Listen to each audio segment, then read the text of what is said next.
Digital Gurukul में मैं श्रीकांत आप लोग सबका एक बार फिर से स्वागत करता हूं। जीके जीएस के मोस्ट इंपॉर्टेंट सेशन में आपका फिर से एक बार स्वागत है। इसमें हम लोग वर्ष 2020 के कुछ अति महत्वपूर्ण प्रश्नों को कवर करेंगे। आप किसी भी एग्जाम की तैयारी क्यों न कर रहे हो, सभी एग्जामिनेशंस के लिए ये मोस्ट इंपॉर्टेंट प्रश्न है। देर न करते हुए इस सेशन की शुरुआत करते हैं।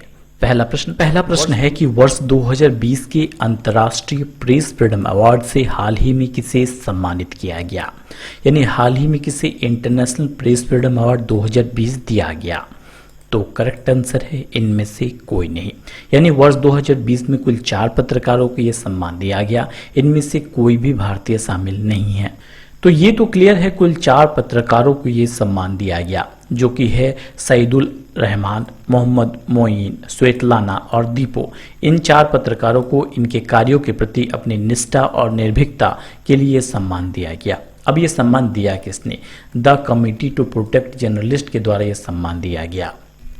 अब जब बात आई है प्रेस स्वतंत्रता की, तो डेफिनेटली ये प्रश्न बहुत महत्वपूर्ण है कि विश्व प्रेस स्वतंत्रता सूचकांक यानी वर्ल्ड प्रेस फ्रीडम इंडेक्स हाल ही में ये जारी किया गया। 2020 में भी ये जारी किया गया। इसमें भारत 142वीं पोजीशन पे रहा। आखिर ये इंडेक्स है क्या?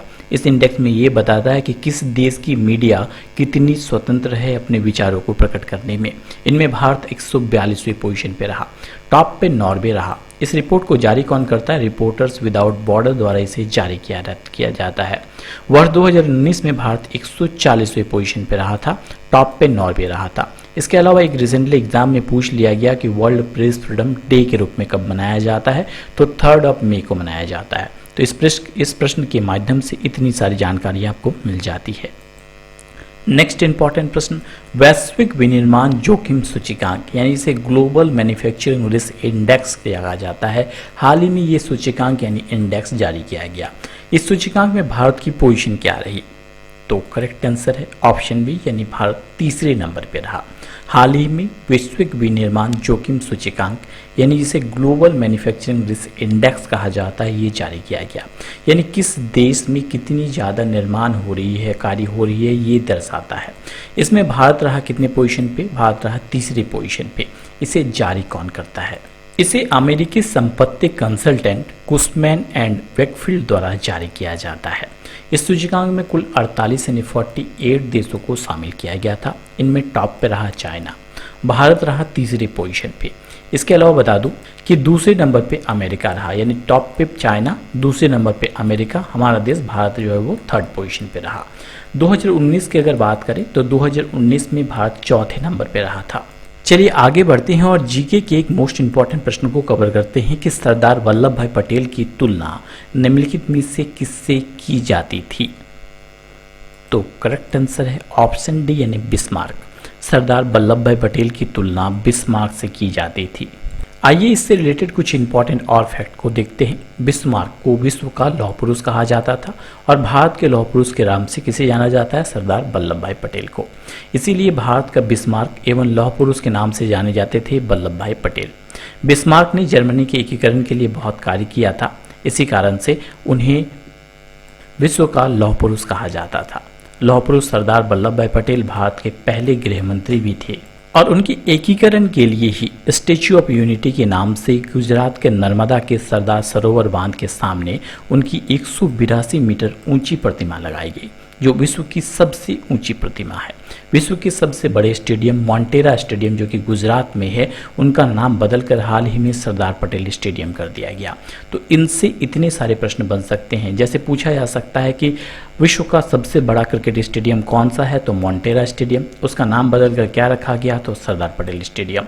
विश्व की सबसे ऊंची मूर्ति कौन है? तो हमारे सरदार वल्लभ भाई पटेल की स्टैच्यू ऑफ यूनिटी। कितनी ऊंचाई है? 182 मीटर ऊंची है। विश्व का लौह पुरुष किसे कहा जाता है? तो बिस्मार्क को कहा जाता है। भारत का लौह पुरुष किसे कहा जा रहा है? तो सरदार वल्लभ भाई पटेल को। भारत के पहले गृह मंत्री कौन थे? तो सरदार वल्लभ भाई पटेल। नेक्स्ट इंपॉर्टेंट प्रश्न, जुलाई 2020 को किस राज्य की टेक्सटाइल आर्ट फॉर्म मातानी पछेड़ी को भौगोलिक संकेतक यानी जीआई टैग का दर्जा दिया गया? तो करेक्ट आंसर है गुजरात। हाल ही में गुजरात की टेक्सटाइल आर्ट जिसका नाम है मातानी पछेड़ी, इसको ज्योग्राफिकल इंडिकेशन यानी भौगोलिक संकेतक का दर्जा दिया गया। बहुत ही इंपॉर्टेंट है, इनसे प्रश्न पूछा जा सकता है कि मातानी पछेड़ी कहाँ की है, तो ये गुजरात की है, जिन्हें हाल ही में भौगोलिक संकेतक का दर्जा दिया गया। अब जब बात आई है जीआई टैग की, तो 2-3 प्रश्न ऐसे हैं जो हमेशा इनसे पूछे जाते हैं। जैसे पहला जीआई टैग किसे दिया गया था, तो दार्जिलिंग की चाय को 2004 में पहला जीआई टैग दिया गया। ये पश्चिम बंगाल के नाम से रजिस्टर्ड है। इसके अलावा भौगोलिक संकेतक यानी जीआई टैग इसे किस अधिनियम के अंतर्गत दिया जाता है, तो 1999 के अधिनियम के अंतर्गत ये दिया जाता है। 2003 से ये लागू किया गया। एक जीआई टैग कितने दिन वैलिड रहता है, तो 10 साल तक इसकी वैलिडिटी रहती है एक जीआई टैग की। 10 साल के बाद फिर से इसे रजिस्टर करना होता है। नेक्स्ट इंपॉर्टेंट प्रश्न, जुलाई 2020 को किस देश की अध्यक्षता में G20 के वित्त मंत्रियों और केंद्रीय बैंक के गवर्नरों की तीसरी बैठक हुई, तो करेक्ट आंसर है ऑप्शन सी यानी सऊदी अरब। हाल ही में G20 की अध्यक्षता के लिए वित्त मंत्री और केंद्रीय बैठक के गवर्नरों की तीसरी बैठक हुई सऊदी अरब में। तो ये हुई कब? 18 जुलाई को ये संपन्न हुआ वीडियो कॉन्फ्रेंसिंग के माध्यम से। इसकी अध्यक्षता की सऊदी अरब ने। भारत की ओर से केंद्रीय वित्तीय और कॉर्पोरेट मामलों के मंत्री निर्मला सीतारमण ने इसमें भाग लिया। अब जब बात आई है G20 की, तो आपको पता है G20 20 देशों का एक समूह है जिसका पहला शिखर सम्मेलन आयोजित किया गया था यूएसए में। 2019 में ये आयोजित किया गया था जापान के ओसाका में, और 2020 में ये आयोजित किया जाना है रियाद में।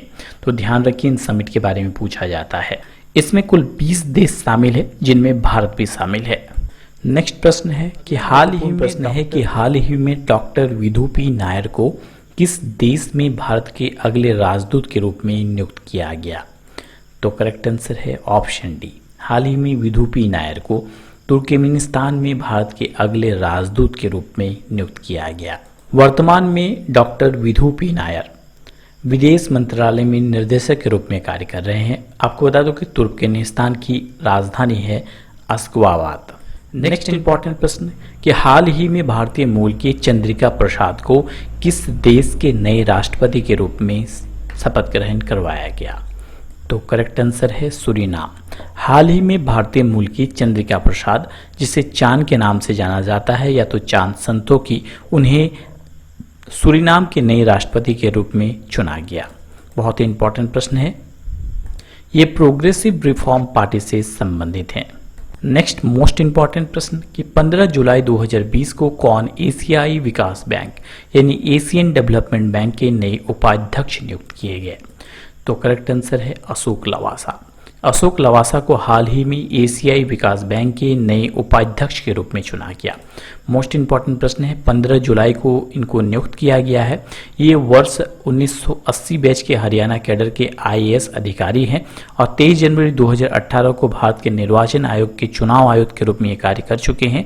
इस पद पर दिवाकर गुप्ता के ये स्थान लेंगे, जो कि 31 अगस्त 2020 को रिटायर्ड होंगे। बात आई है एडीबी यानी एशियन डेवलपमेंट बैंक की। 19 दिसंबर 1966 ने 1966 को इसका फाउंडेशन हुआ था। इसका हेडक्वार्टर एंड मुख्यालय है मनीला, फिलीपींस। वर्तमान में इसके अध्यक्ष है मात्सुगो असाकावा। मोस्ट इंपॉर्टेंट प्रश्न है, ध्यान रखिए। अगला महत्वपूर्ण प्रश्न कि जुलाई 2020 को किस भारतीय क्रिकेट कंट्रोल बोर्ड के यानी बीसीसीआई के अंतरिम सीईओ के रूप में नियुक्त किया गया, तो हाल ही में बीसीसीआई के इंटरिम सीईओ के रूप में हेमांग अमीन को नियुक्ति दी गई है। मोस्ट इंपॉर्टेंट नियुक्ति है, ध्यान रखिए। 13 जुलाई 2020 को इनको चुना गया है एज ए इंटरिम सीईओ। किसका? बीसीसीआई यानी board of control for cricket in India. आपको बता दूं कि बीसीसीआई वर्ष 2016 में राहुल जौहरी जो हैं उसके सीईओ नियुक्त किए गए थे, बट हाल ही में वो रिटायर्ड हो गए हैं। उनके रिटायरमेंट के बाद किनको? हेमांग अमीन को इंटरिम सीईओ के रूप में चुना गया है, यानी ये तत्काल सीईओ हैं। इसके प्रेसिडेंट बीसीसीआई की फुल फॉर्म है board of control for cricket in India. ये भारतीय क्रिकेट को कंट्रोल करती है। इसके प्रेसिडेंट है सौरभ गांगुली, सेक्रेटरी हैं जय शाह। हेडक्वार्टर मुंबई में है। फाउंडेशन हुई थी दिसंबर 1928 को, और इसके वाइस प्रेसिडेंट के रूप में हाल ही में चुना गया, यानी सीईओ कौन बने हैं? हेमांग अमीन। नेक्स्ट मोस्ट इंपॉर्टेंट प्रश्न कि जुलाई 2020 को किस राज्य में देश की पहली राज्य स्तरीय ई लोक अदालत की शुरुआत की गई, तो करेक्ट आंसर है छत्तीसगढ़। हाल ही में छत्तीसगढ़ में भारत की पहली ई लोक अदालत की शुरुआत की गई? चूंकि ये भारत की पहली ई लोक अदालत है इसलिए मोस्ट इंपॉर्टेंट है। आपको बता दूं कि 11 जुलाई 2020 को छत्तीसगढ़ हाईकोर्ट के मुख्य न्यायाधीश PR रामचंद्रन मेनन ने देश की पहली राज्य स्तरीय ई लोक अदालत का उद्घाटन किया। कोरोना के कारण बाधित जो मामले हैं उनकी सुनवाई के लिए इसकी शुरुआत की गई। अब बात आई है छत्तीसगढ़ की। छत्तीसगढ़ के मुख्यमंत्री हैं भूपेश बघेल, इंडियन नेशनल कांग्रेस की सरकार है। यहाँ की राज्यपाल है अनुसुईया उइके। फाउंडेशन हुई थी 1 नवंबर 2000 को। इसकी कैपिटल है अटल नगर। नेक्स्ट इंपॉर्टेंट प्रश्न, हाल ही में चर्चे में रही हागिया सोफिया संग्रहालय यानी म्यूजियम किस देश में स्थित है? हाल ही में ये बहुत चर्चे में रही थी। ये किस देश में है? तो ये तुर्की में स्थित है। ये इसलिए ज़्यादा चर्चे में रही थी क्योंकि ये विश्व विख्यात जो है एक म्यूजियम थी। पहले ये एक चर्च थी, बाद में इसे म्यूजियम घोषित किया गया, बट हाल ही में इसे एक मस्जिद के रूप में बदलने का फैसला लिया। इस कारण से पूरे विश्व में ये चर्चा का विषय रही थी। मौजूदा समय में ये यूनेस्को की विश्व धरोहर में शामिल भी है। दोस्तों आज के लिए इतना ही। जल्द ही लौटेंगे नई वीडियो नए नॉलेज के साथ। आज के लिए आपका क्विज का प्रश्न है कि विश्व शतरंज दिवस यानी वर्ल्ड चेस डे के रूप में आप कब मनाते हैं? 18 जुलाई, 15 जुलाई, 20 जुलाई या 19 जुलाई? आपको इसका उत्तर कमेंट बॉक्स में कमेंट करके बताना है।